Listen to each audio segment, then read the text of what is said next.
আমি পরেছিলাম একটা পাতলা নীল ম্যাক্সি, এত পুরনো যে রং হালকা হয়ে গিয়েছিল, যেন পুরনো ছবির মতো আবঝা লাগছিল।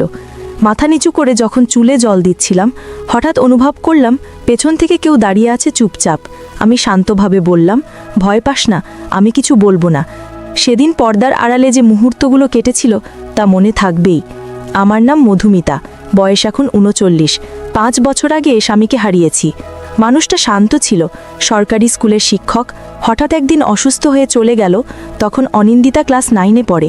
আমি একা দাঁড়িয়েছিলাম বারান্দায়, ম্যাক্সি পরে, আর রান্নাঘরের ভাতের হাঁড়ি থেকে ভাপ উঠছিল।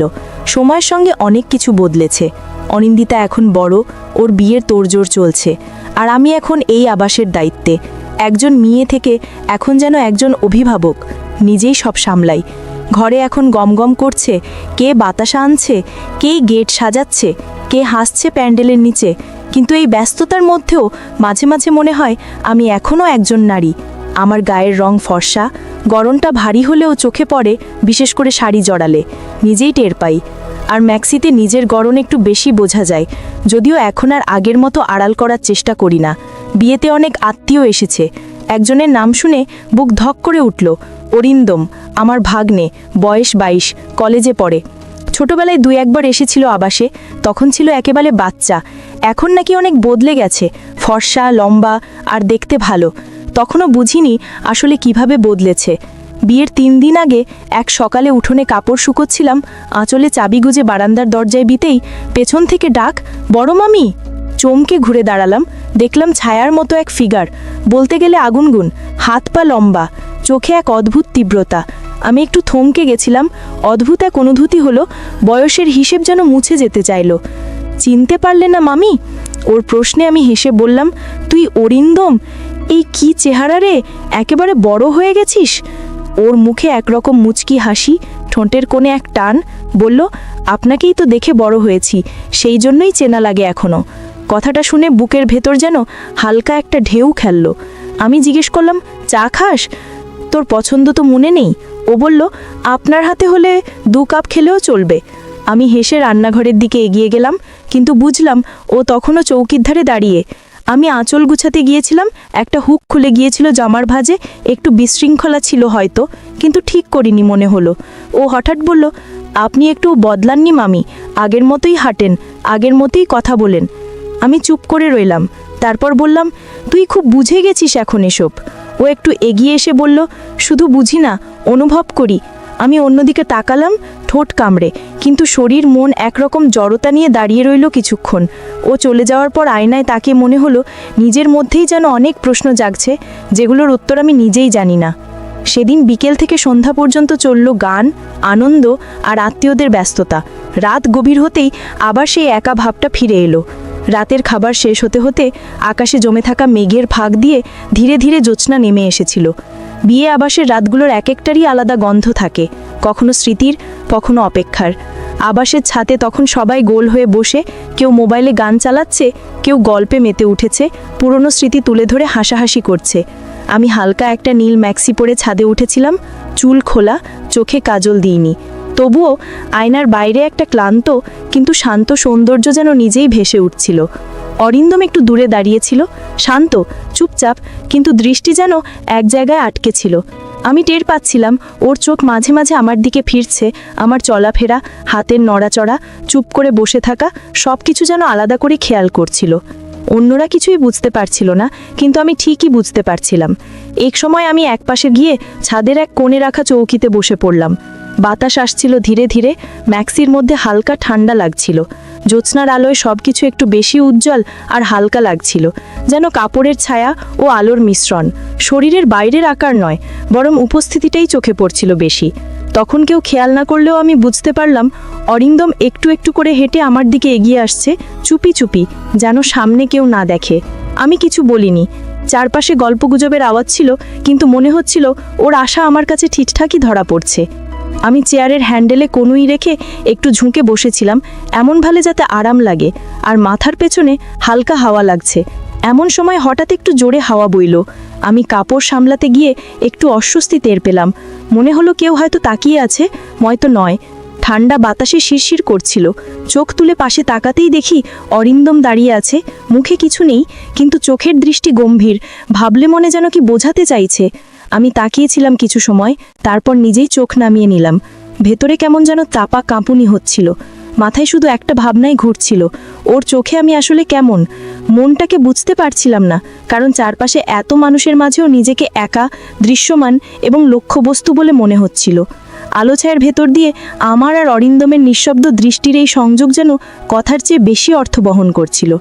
সেই রাতটা অনেকের জন্য গল্পের, অনেকের জন্য হইচইর, কিন্তু আমার জন্য ছিল এমন একটা রাত যেখানে জ্যোৎস্নার শরীর ছুঁয়ে গেলেও মন ছুঁয়ে গেছিল এক পুরনো রকমের অচেনা অনুভব, যেটার নাম হয়তো আমি জানি না, কিন্তু উৎসটা বুঝি অরিন্দমের চোখ। সেই সমস্ত টানাপড়ন নিয়ে আমি ঘুমিয়ে পড়লাম। সকালে যখন ঘুম ভাঙল, তখন পুরো আবাসের বাতাসে এক ভিন্ন ধরনের গন্ধ ছিল।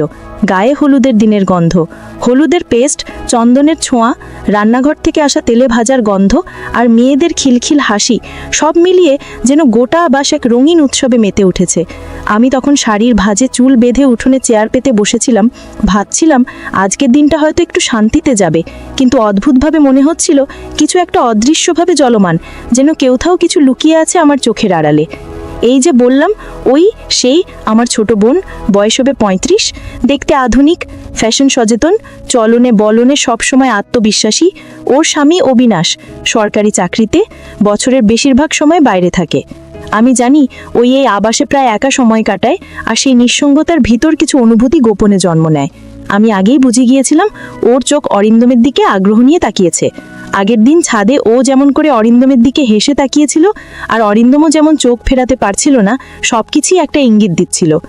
সকালে উঠে দেখি উর্মি সবার সঙ্গে নেই, ছাদে যাচ্ছে না, উঠোনেও দেখা নেই, মেয়েদের ভিড় থেকে দূরে। পরে দেখি ও নিজের ঘরের পর্দা টেনে দিয়েছিল, তারপর বারান্দার এক কোণ থেকে অদ্ভুতভাবে ইশারা করলো। আমি জানতাম ও অরিন্দমকে ডাকছে। হঠাৎ পাশের ঘর থেকে চাপা হাসির শব্দ ভেসে এলো, কিছু স্পষ্ট বোঝা যাচ্ছিল না, তবে গলায় এক ধরনের খুনসুটি মিশেছিল। আমি কৌতূহলী হয়ে দেওয়ালের কাছে কান পাতলাম। তুই কলেজে কি এসব শিখিস? উর্মির গলায় দুষ্টুমি সুর। কি শিখি না শিখি আপনি দেখে নেন না, অরিন্দমের উত্তর। আমি জানতাম এখানে হয়তো কিছুই হচ্ছে না, কিন্তু ওই কথোপকথনের মধ্যে একটা খেলার ছলে টান স্পষ্ট ছিল। ঠিক তখনই ঘরের ভেতর কাপড় নড়ার মতো একটা আওয়াজ পেলাম, এরপর দরজার চৌকাঠে একটা হালকা শব্দ, ঘরটা বন্ধ হয়ে গেল।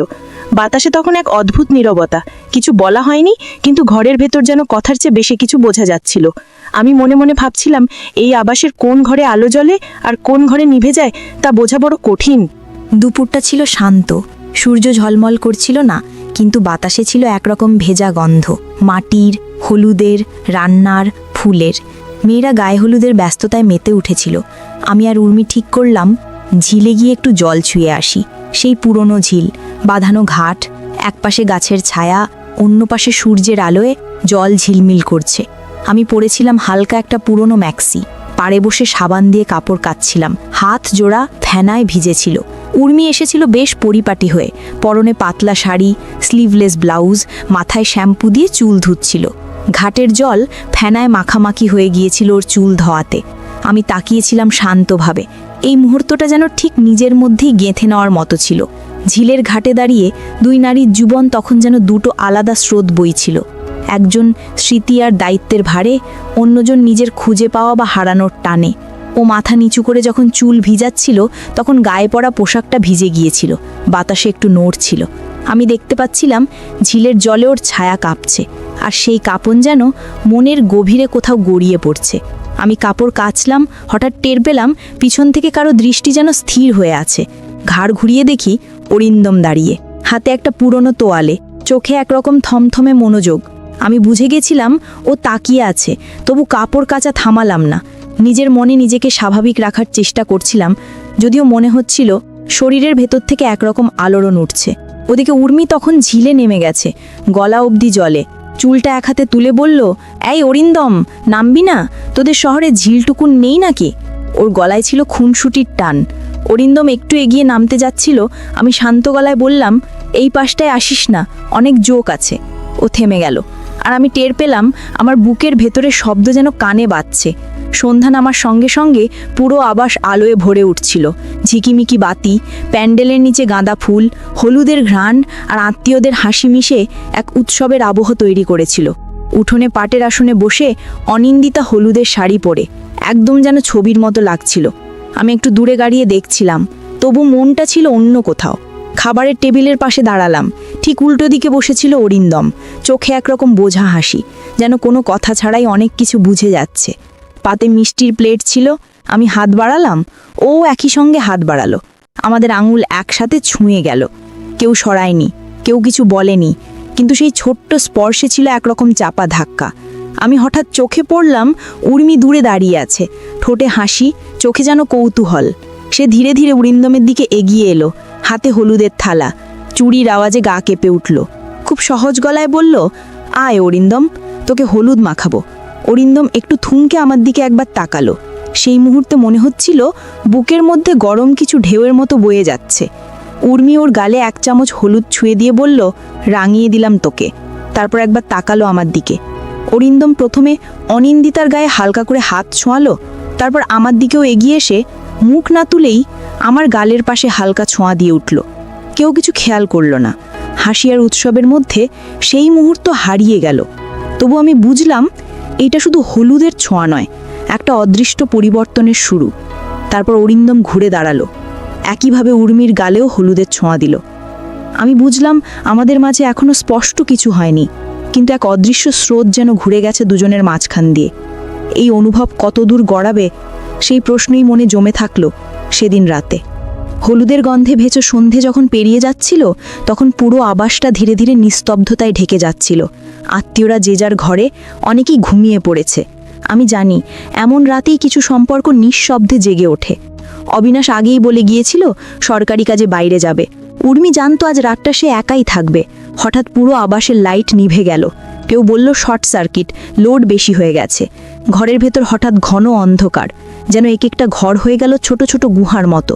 আমি মোম খুঁজে পাইনি। তখন দেখি নিচ তলা থেকে একমাত্র মোমবাতির আলোয় অরিন্দম ধীরে ধীরে এগিয়ে আসছে। ওর চোখে আলো ছায়ার মিশেল, মুখে নীরবতা। আমি সিঁড়ির কোণ থেকে দেখছিলাম ও কোথায় যাচ্ছে।